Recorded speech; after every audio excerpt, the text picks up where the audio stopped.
RRB CBT 1 की result की घोषणा तथा सीबीटी 2 के एग्जाम की घोषणा होने के बाद अब जितने भी सीरियस छात्र होंगे उनको इस बात की कमी जरूर महसूस हुई होगी कि एक्चुअली सीबीटी 2 का सिलेबस क्या है। डेफिनेटली अगर आप एक सीरियस स्टूडेंट हैं तो आपको सिलेबस के बारे में फुल डिटेल नॉलेज होनी चाहिए कि सीबीटी 2 के एग्जाम का पैटर्न क्या है और किस तरीके से किस टॉपिक से कौन कौन से सब्जेक्ट से क्या क्वेश्चंस आने वाले हैं, क्या सब्जेक्ट इसके इंक्लूड होने वाला है, ये सारा डिटेल आपको मालूम होना चाहिए। तभी जा करके एक आप ऑथेंटिक और एक बढ़िया सा तैयारी आपकी हो सकती है। ऐसे में आपको सिलेबस की जानकारी होनी बहुत ही जरूरी है। तो इस कमी को देखते हुए मैंने यहाँ पर एनटीपीसी सीबीटी 2 के एग्जाम पैटर्न तथा उससे रिलेटेड जो भी सिलेबस है, जो कि कौन से सब्जेक्ट से कौन कौन से टॉपिक्स यहाँ पे आने वाले हैं, वो सारा डिटेल्ड यहाँ पर मैंने लेकर के आया हुआ है। उम्मीद करता हूँ कि आपको ये जो कमी थी अब कंप्लीट हो जाएगी और आपको पता चल जाएगा कि एक्चुअल में हमें तैयारी किस बिहाफ पे करनी है, कितना करना है और किन टॉपिक्स को हमें ध्यान में रखना है। ठीक है, तो ये वीडियो थोड़ा सा लंबा हो सकता है क्योंकि एक लेंदी टॉपिक है, यहाँ पर बहुत सारा डिटेल मैंने यहाँ पर चीज़ों को बताया हुआ है। तो हमारे साथ पेशेंस बना करके बने रहिएगा।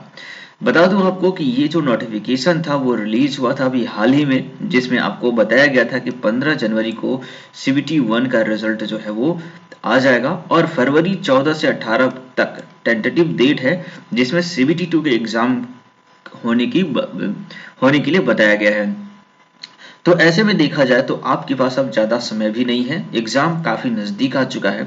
ऐसे में आपकी तैयारी भी अच्छी होनी चाहिए और इस तैयारी को कंप्लीट करने के लिए सिलेबस का ज्ञान होना ज़रूरी है।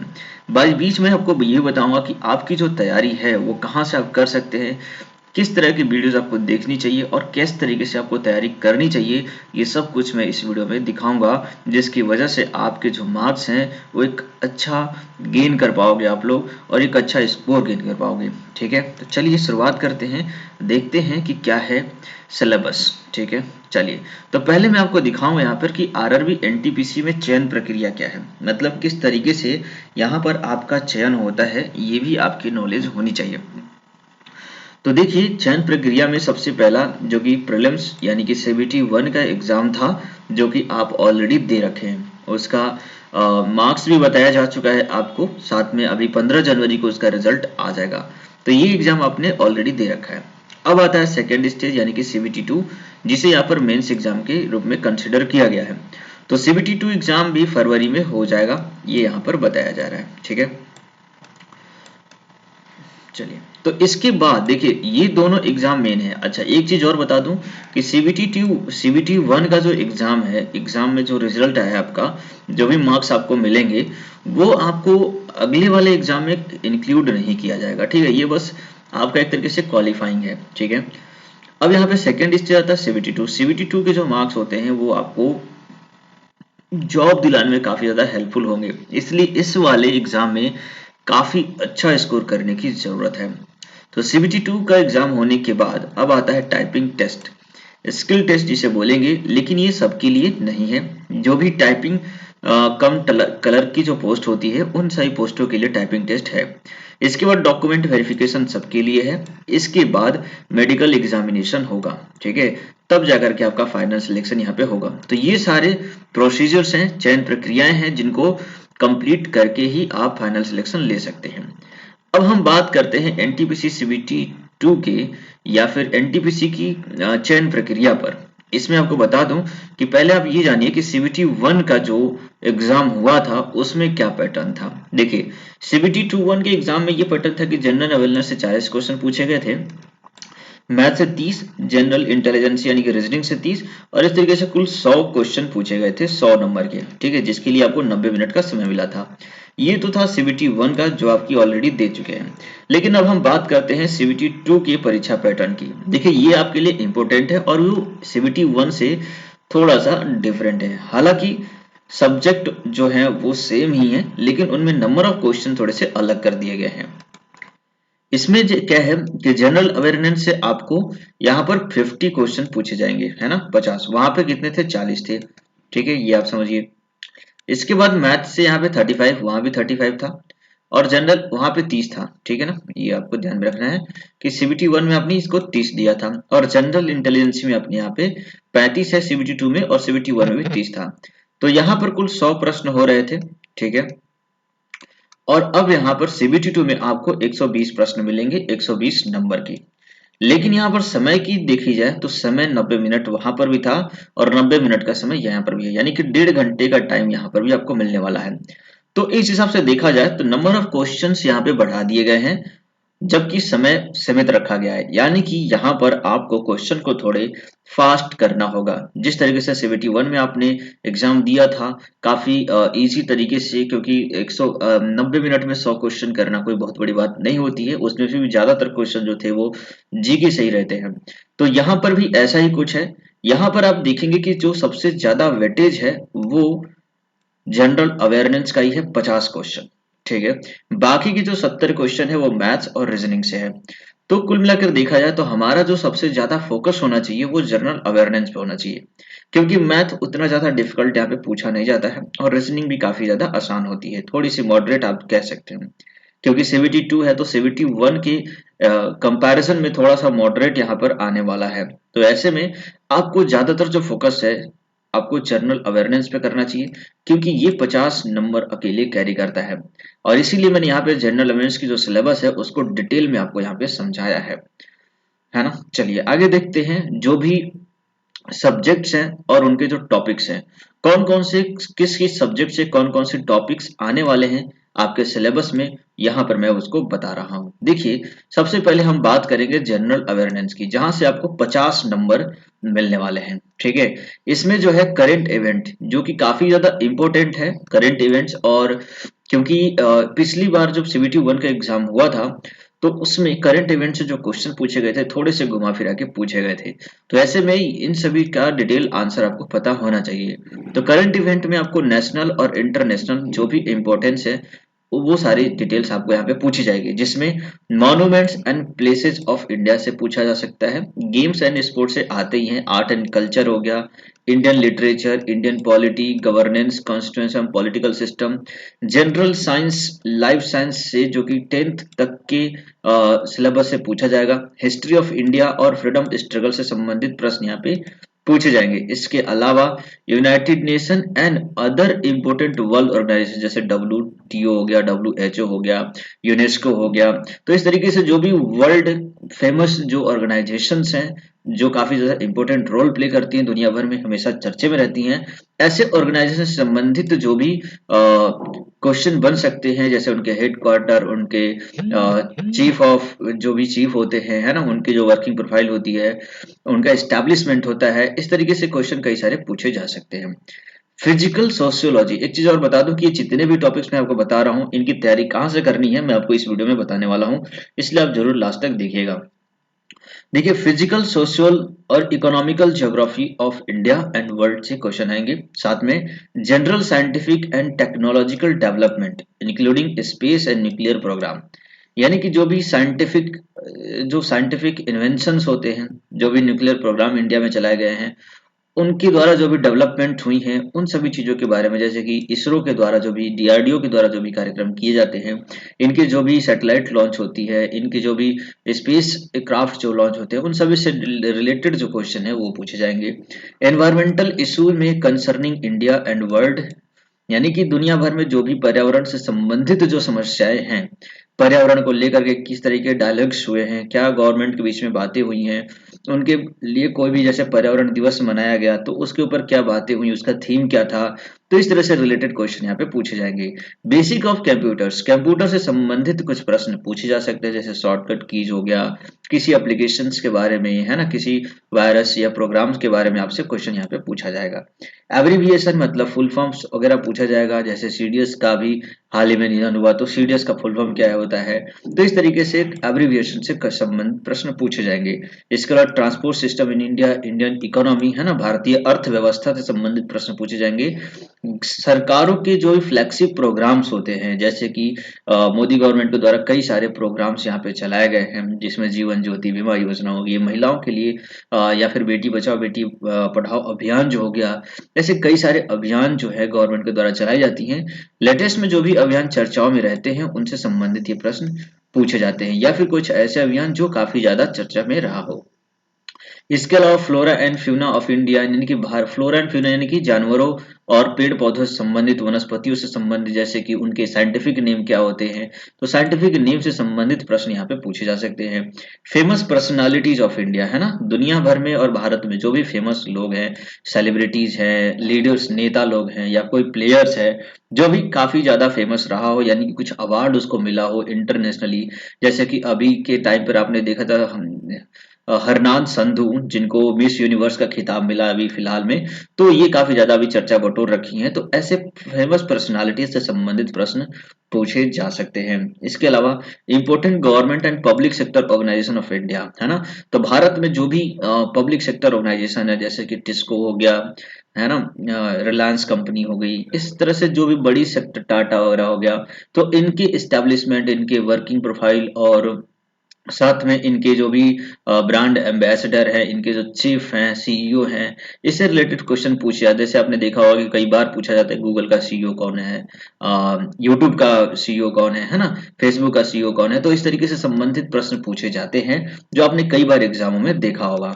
तो ये दो चीजें थी मोटा मोटी, जिसमें मैंने आपको एक सब्जेक्ट और उससे रिलेटेड जो भी टॉपिक्स होते हैं वो मैंने आपको यहाँ पे बताया। अब जानते हैं हम मैथ्स को लेकर के, क्योंकि जो हमारा जनरल अवेयरनेस 50 मार्क्स का था, मैथ यहाँ पे 35 मार्क्स कैरी करता है। तो मैथ के जो भी चैप्टर्स होंगे, कौन कौन से चैप्टर यहाँ पे इंक्लूड करते हैं वो आप यहाँ पे समझिए। तो देखिए, सबसे पहला जो चैप्टर है मैथ का वो है नंबर सिस्टम। नंबर सिस्टम से आपको क्वेश्चन आएंगे, जिसमें आपको डेसिमल और फ्रैक्शन, साथ में LCM and HCF, ratio and proportion, percentage, mensuration, time and work, है ना, ये सब आप जानते होंगे। यानी कि दशमलव से भिन्न से संबंधित, इसको लसम ऐसा बोलते हैं। रेशियो एंड प्रोपोर्शन आप जानते हैं, परसेंटेज प्रतिशत संबंधित, मेंसुरेशन के क्वेश्चन आएंगे, साथ में टाइम समय और कार्य से चैप्टर से संबंधित। आपको मैंने इसको हिंदी में नहीं लेकर के आया, क्योंकि ज्यादातर जो स्टूडेंट हैं इनको इस तरीके से ही जानते हैं, इसलिए मैंने इसको इस तरीके से लिख के लाया है। इसके अलावा समय और दूरी, है ना, समय और वर्क हो, समय और काम हो गया, कार्य, और समय और दूरी हो गया, ये चैप्टर से यहाँ पे क्वेश्चन आएंगे। मैं हिंदी में भी बोल देता हूँ, चलिए। इसके अलावा यहाँ पर एस आई और सी आई जानते ही हो, आपकी साधारण ब्याज और चक्रवृद्धि ब्याज, है ना, सिंपल इंटरेस्ट और कंपाउंड इंटरेस्ट संबंधित प्रश्न यहाँ पे पूछे जाएंगे। प्रॉफिट लॉस यानी कि लाभ हानि से संबंधित प्रश्न पूछा जाएगा। अलजेब्रा से संबंधित प्रश्न पूछे जाएंगे। ज्योमेट्री हो गया, यानी कि ज्यामिति हो गया। ट्रिगोनोमेट्री आप जानते ही हो, ठीक है। एलिमेंट्री स्टैटिक्स से भी प्रश्न यहाँ पे पूछे जाएंगे।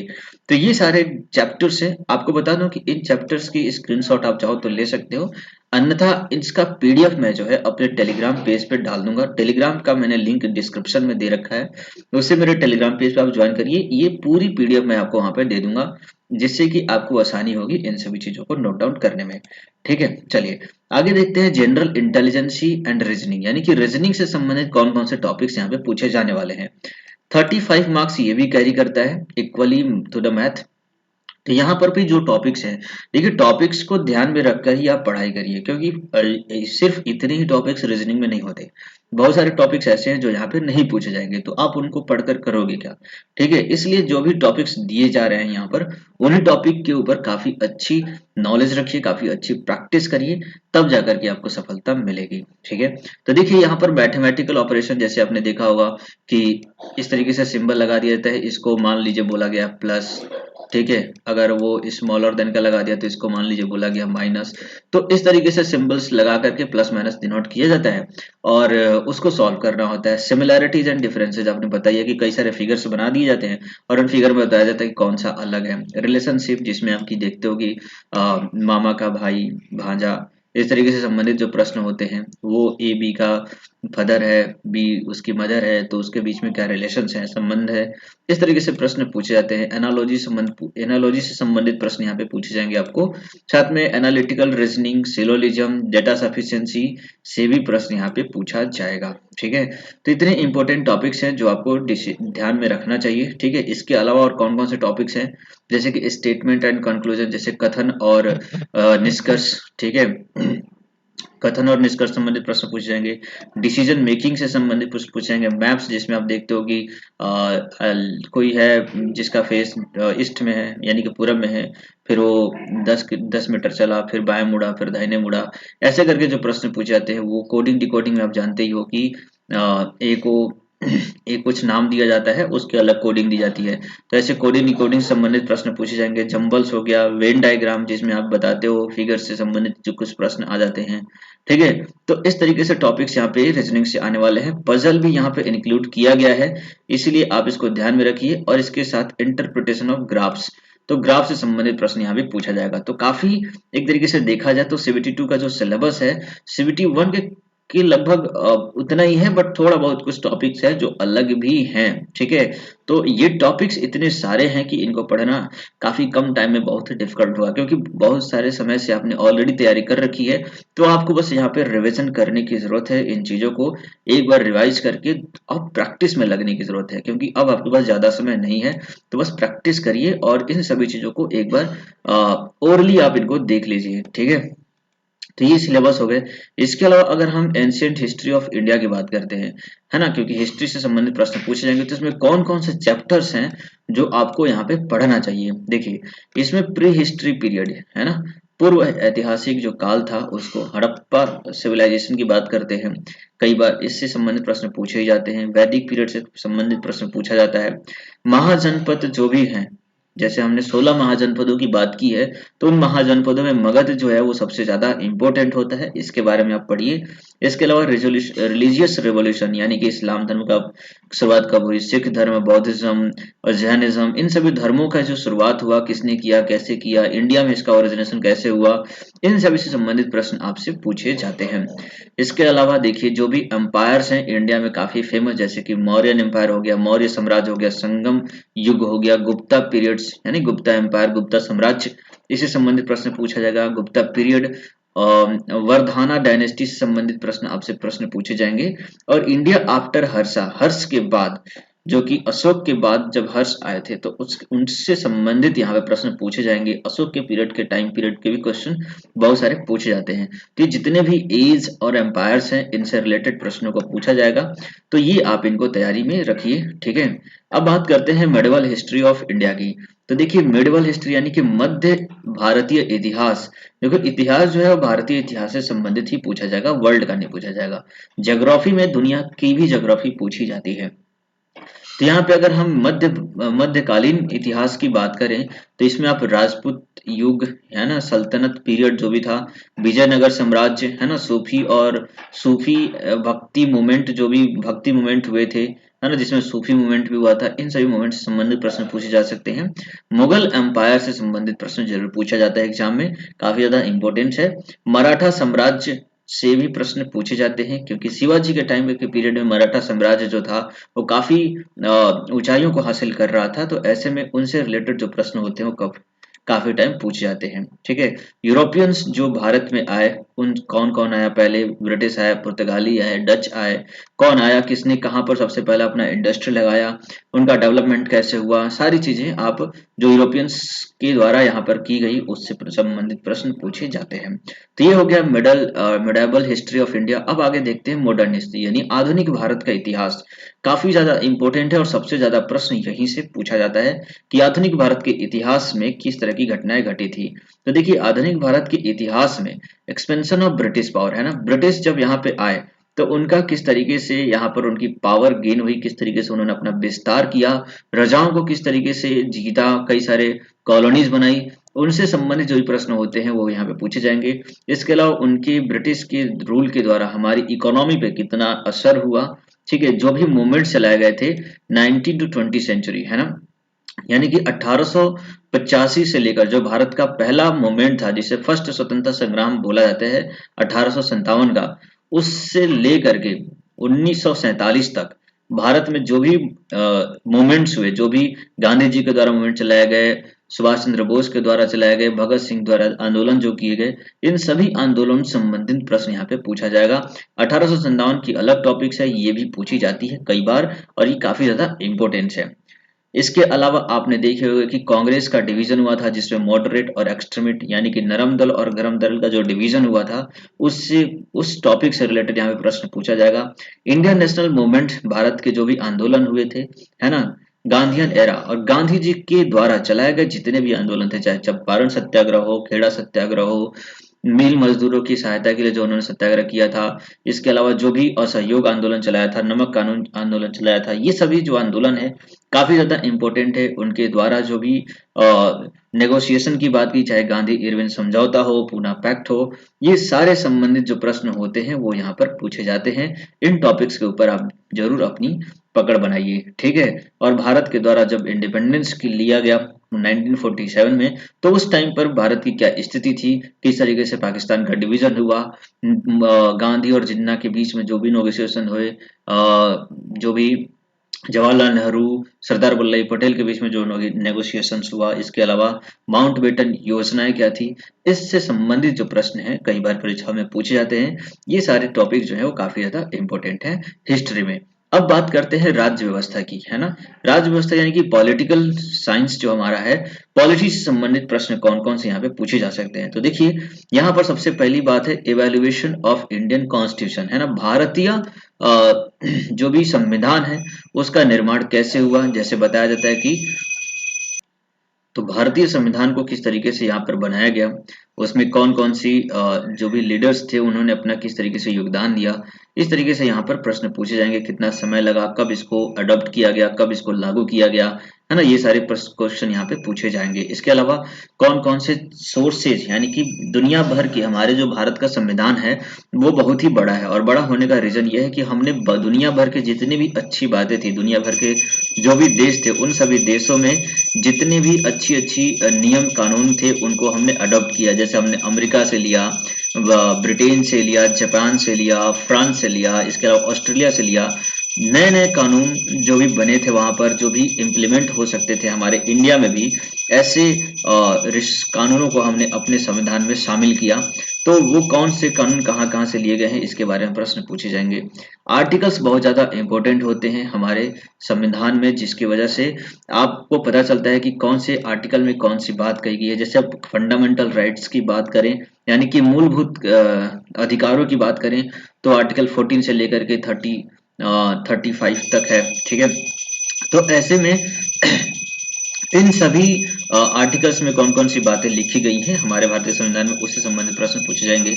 अमेंडमेंट्स जो भी भारत में हुए हैं, है ना, हमारे कॉन्स्टिट्यूशन में कई बार अमेंडमेंट होते रहते हैं, जिसमें 42वां संविधान संशोधन और 44वां संविधान संशोधन काफी ज्यादा महत्वपूर्ण है, ठीक है। इनसे संबंधित प्रश्न पूछे जाएंगे। इसके अलावा हाल ही में जो 100वां संविधान संशोधन हुआ, 101वां, 102वां, 104वां संविधान संशोधन हो चुके हैं, तो ये संविधान संशोधन किस वजह से हुए थे, है ना, इनका उद्देश्य क्या था, वो सारे प्रश्न यहाँ पे पूछे जाएंगे।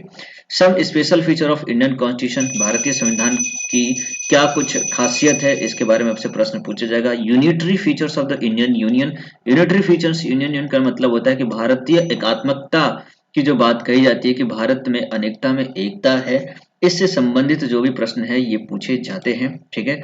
चलिए आगे देखते हैं। इसके अलावा भारतीय संविधान की जो प्रेम्बल है, यानी कि प्रस्तावना है, जिसे आप सबसे पहले पेज पे देखते हैं, अगर आपके पास पॉलिटी की 9th क्लास की या 8th क्लास की बुक है, तो एनसीईआरटी की, तो उसमें भी जाकर भी आप देख सकते हैं कि यहाँ पर प्रस्तावना लिखी रहती है, और आपको पता भी होगा कि हम भारत के लोग, इससे स्टार्ट होने वाला ये जो शब्द है पूरी प्रस्तावना को कंप्लीट करता है। इसके अलावा लैप्स ऑफ पैरामाउंटेसी से संबंधित प्रश्न पूछा जाएगा आपको। Integration merger of Indian state, भारतीय राज्यों को किस तरीके से एक राज्य को दूसरे राज्य को डिवीजन, जैसे बिहार था और झारखंड एक में था, तो 2000 में बिहार और झारखंड को अलग अलग कर दिया गया, है ना, मध्य प्रदेश से हटा करके छत्तीसगढ़ को बनाया गया।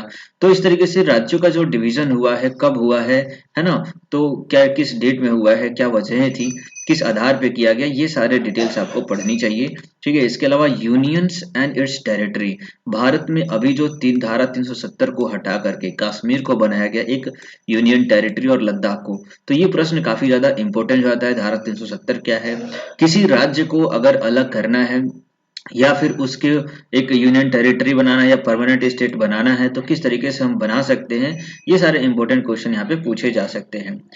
रिकॉग्निशन ऑफ स्टेट्स है ना, स्टेट्स के बारे में जो भी डिटेल्स हैं, जैसे कि वहाँ के सीएम कौन से हैं, वहाँ के गवर्नर कौन से हैं, ऐसे प्रश्न यहाँ पे पूछे जा सकते हैं। सिटीजनशिप यानी कि नागरिकता से संबंधित प्रश्न पूछे जाएंगे कि किस किस बिहाफ पे भारत का कोई व्यक्ति नागरिक बन सकता है, दूसरे देश में क्या वो नागरिकता हासिल कर सकता है, या फिर दूसरे देश का कोई व्यक्ति है तो भारत में किस हिसाब से नागरिकता ग्रहण कर सकता है, ऐसे संबंधित प्रश्न यहाँ पे पूछे जा सकते हैं। फंडामेंटल राइट्स की जब मैंने बात की ऊपर, तो उसमें कुछ इस तरीके से प्रश्न पूछे जाएंगे, जैसे कि directive principle of state and policy है ना, भाग 4 ए में इसकी व्याख्या की गई है संविधान के। तो directive principle of state policy क्या होता है कि भारतीय राज्यों में किस तरीके से उनका कर्तव्य है कि एक कर्तव्यनिष्ठ राज्य बन सके, ठीक है। तो उनकी क्या ड्यूटीज हैं, फंडामेंटल ड्यूटीज यानी कि जिस तरीके से हमारे फंडामेंटल राइट्स होते हैं, फंडामेंटल ड्यूटी यानी कि हमारे कर्तव्य क्या है अपने देश के प्रति, अपने राज्य के प्रति, इससे संबंधित प्रश्न पूछे जाएंगे, है ना। जो भी अमेंडमेंट हुए हैं फंडामेंटल राइट्स में, उसके बारे में पूछा जाएगा। जैसे कि आधार कार्ड की बात की जा रही थी, आर्टिकल 21 जो कि जीवन जीने का अधिकार देता है हमें, तो उससे संबंधित, या फिर हमारे निजता के अधिकार संबंधित जो प्रश्न है, क्योंकि अभी हाल ही में इनका अमेंडमेंट हुआ था, तो इनसे संबंधित प्रश्न पूछे जाएंगे, है ना। एग्जीक्यूटिव ऑफ द यूनियंस है ना, जो हमारी भारत सरकार है, केंद्रीय सरकार है, और जो हमारी राज्य सरकार है, उनके बीच में किस तरीके से रिलेशंस एस्टेब्लिश होते हैं, इससे संबंधित प्रश्न यहाँ पे पूछे जाएंगे। देखिए सिलेबस काफी लंबा चौड़ा है ना, काफी लॉन्ग टॉपिक्स है, और खासकर अगर जीएस की बात करें तभी तो यहाँ पे आपको 50 नंबर का यहाँ पे क्वेश्चन पूछा जाएगा। तो इतने सारे डिटेल्ड आंसर आपको तो पता होने ही चाहिए, डिटेल में टॉपिक को जानना ही पड़ेगा, तभी जाकर के आप ये 50 नंबर को हासिल कर पाएंगे, ठीक है। तो अगर आप चाहते हो कि सिर्फ 2 ही महीने में आपकी ये सारी डिटेल्स कंप्लीट हो जाएंगी, तो ऐसा करना पॉसिबल ही नहीं है। इसके लिए जरूरी है कि आप पहले से ही तैयारी कर रहे हो, और अभी के टाइम पर आपको बस रिवीजन की जरूरत है। वो रिवीजन कैसे करना है मैं आपको बताने वाला हूँ अभी थोड़ी ही देर में, तो बने रहिए आप हमारे साथ। चलिए देखते हैं कि पार्लियामेंट ऑफ इंडिया से संबंधित क्या प्रश्न पूछे जाएंगे, भारतीय जो संविधान है उसके संबंधित क्या प्रश्न पूछे जाएंगे। जैसे कि executive of the states, Bharat के जो राज्य हैं उनके जो एग्जीक्यूटिव्स हैं उनसे संबंधित।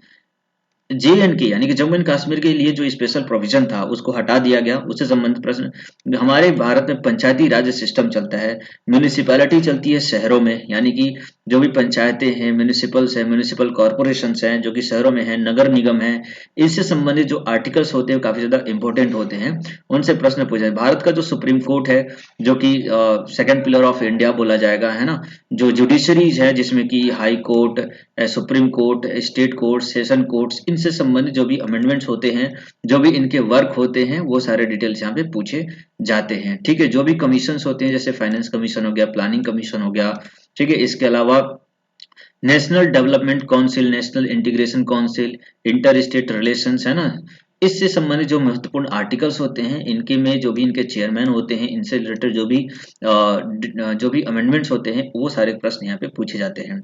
बात करते हैं इमरजेंसी प्रोविजन की, जो कि यहाँ पर पॉलिटी में ही आता है। इमरजेंसी इंडिया में कितनी बार लगा, कौन किसने लगाया, किस आधार पे लगाया, आगे किस आधार पे लगाए जा सकते हैं, क्या आर्टिकल्स हैं, ये सारे प्रश्न यहाँ पे इमरजेंसी से संबंधित पूछे जा सकते हैं। इसके अलावा भारत का नेशनल लैंग्वेज क्या है, नेशनल सिंबल क्या है ना, इलेक्शन भारत में किस तरीके से होता है, public service commission of India जो है वो किस तरीके से काम करती है, उसके जो भी हेड हैं वो कौन है, ठीक है। ऐसे प्रश्न यहाँ पे पूछे जाएंगे, ठीक है। तो ये सारी डिटेल मैंने आपको बता दी पॉलिटी से संबंधित। अब बात करते हैं भूगोल के सिलेबस का, ठीक है।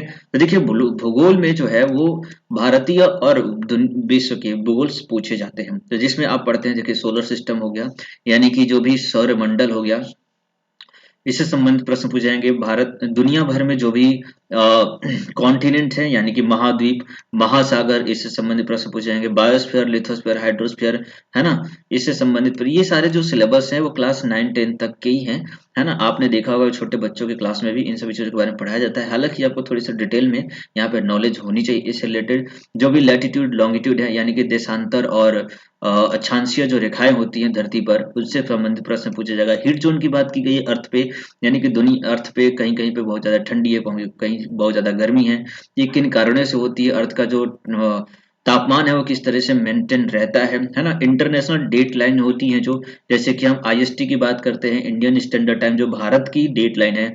इसके अलावा अगर हम ग्रीनविच टाइम की बात करते हैं, जो 0 डिग्री लॉन्गिट्यूड जो कि अर्थ पे होता है, आप देखते होंगे यहाँ पर 0 डिग्री, अगर आपने ज्योग्राफी थोड़ी सी भी पढ़ी है तो आपको पता होगा कि ये ग्रीनविच टाइम जो कि लंदन से होकर गुजरती है, तो इससे रिलेटेड संबंधित प्रश्न आपको पूछे जाएंगे। ठीक है, आगे बात करते हैं मोशन ऑफ द अर्थ। अर्थ किस तरीके से मोशन करती है, उसके क्या इफेक्ट होते हैं, टाइटल पे कितना डिग्री घूमती है, दिन और रात होते क्यों हैं, बारिश क्यों होती है, मौसम चेंज कैसे होते हैं, ये सारे प्रश्न आपसे पूछे जाएंगे। हमारे वातावरण में कौन कौन सी गैसें हैं, है ना, उनमें कौन कौन से लेयर्स हैं, किस लेयर में एरोप्लेन चलती हैं, है ना, जो भी आकाशीय घटनाएं हैं वो कौन से लेयर में होती है।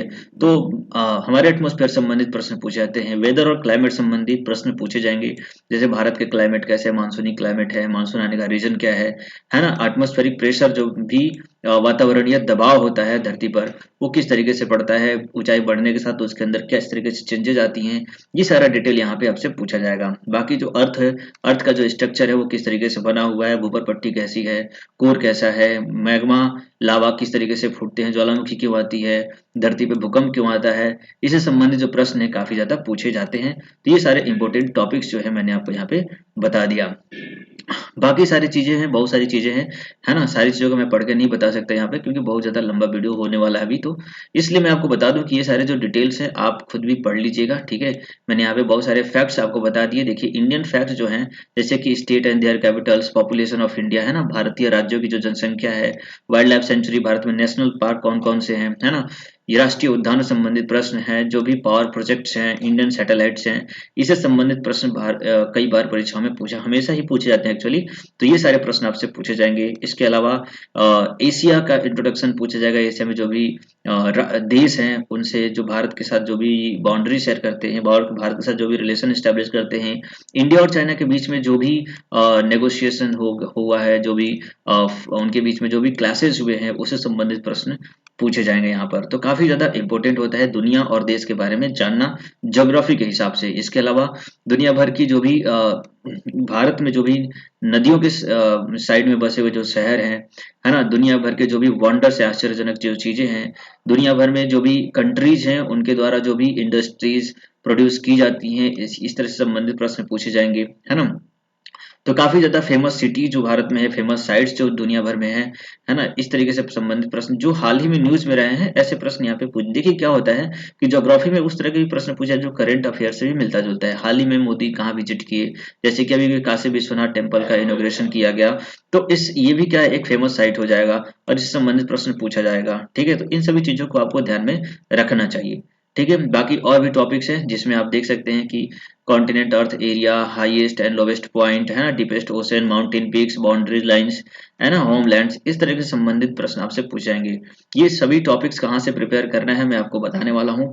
आप प्लीज थोड़े से पेशेंस रखिए, मैं डेफिनेटली आपको यहाँ पे बताऊंगा और आपको बिल्कुल भी टेंशन लेने की जरूरत नहीं है। ये सारे टॉपिक्स आपको लग रहा होगा कि आपको कहाँ से मिलेगा, कैसे याद करेंगे, बिल्कुल चिंता करने की जरूरत नहीं है। ये सारे टॉपिक्स यहाँ पर कंप्लीट करवाऊंगा मैं, बिल्कुल मैं आपको बताऊंगा कैसे करना है। ठीक है, चलिए आगे देखते हैं। अर्थव्यवस्था सिलेबस, है ना, अर्थव्यवस्था भारतीय इकोनॉमी से संबंधित जो प्रश्न है वो भी यहाँ पर पूछे जाते हैं, जैसे कि भारत की अर्थव्यवस्था किस तरीके से कार्य करती है, भारत का जो मैक्सिमम इकोनॉमी है वो किस चीज पे डिपेंड करती है, भारत की जो लैंड है, नेशनल इनकम है, प्लानिंग कमीशन जो कि भारत में था, नीति आयोग जो बना हुआ है, अनएम्प्लॉयमेंट की बात करते हैं। ठीक है, इसके अलावा new economy policy, Indian financial system, Indian physical system, banking in India, tax system जैसे कि जीएसटी वगैरह यहाँ पे लग रहा है तो वो किस तरीके से कार्य करता है, आदि सवाल यहाँ पे आपसे पूछे जाएंगे। तो इस तरीके से काफी सारे डिटेल्स मैंने आपको चीजें बता दी है सिलेबस के अकॉर्डिंग। अब मैं बताता हूँ कि आपको तैयारी कहाँ से और कैसे करनी है। तो देखिए हमारे चैनल पे आप अभी भी जाएंगे तो आपको इतने सारे वीडियोस आपको ऑलरेडी मिलेंगी, जिससे मैंने सभी विषयों, जैसे कि अभी जो विषय थे, जीव विज्ञान था, भौतिक विज्ञान था, रसायन विज्ञान था, इतिहास, भूगोल और राजनीतिक विज्ञान, इनसे संबंधित, क्योंकि देखो मैं यहाँ पर डिटेल में आपको पढ़ाने वाला नहीं हूँ, यहाँ पर किसी भी तरह की टीचिंग नहीं कराई जाएगी, यहाँ पर ये सभी विषयों से संबंधित एमसीक्यूज कराए जाएंगे। ठीक है, जो कि मैं ऑलरेडी इसे कई सारी वीडियोस को डाल रखा हूँ, आप उसे देख सकते हैं। जो भी मैंने अभी टॉपिक्स आपको बताया, जो भी इंपॉर्टेंट होते हैं, उन सभी टॉपिक्स से टॉपिक वाइज यहाँ पर मैं वीडियो लेकर के आता हूँ, जिसे मैं क्वेश्चन क्विज कराता हूँ। उन क्वेश्चन क्विज से आप अपनी प्रैक्टिस कर सकते हैं, क्योंकि आपने अभी तक इन सारे टॉपिक से चीजों को कई बार आपने पढ़ा होगा, क्योंकि तैयारी में आप बहुत दिन से लगे हुए हैं ऑलरेडी। तो ऐसे में आपको अलग से अभी पढ़ने की जरूरत नहीं है। अगर आपको जरूरत पड़ती है तो आप खुद भी ऑनलाइन या फिर आपके पास बुक्स होंगी, उन बुक से आप पढ़ लीजिए। लेकिन अभी क्योंकि समय बहुत कम बचा हुआ है, सिर्फ मुश्किल से 2 महीने का टाइम बचा हुआ है, ऐसे में आपको ज़्यादा से ज़्यादा प्रिपरेशंस करने की ज़रूरत है, आपको अपने आप को एनालाइज करने की ज़रूरत है।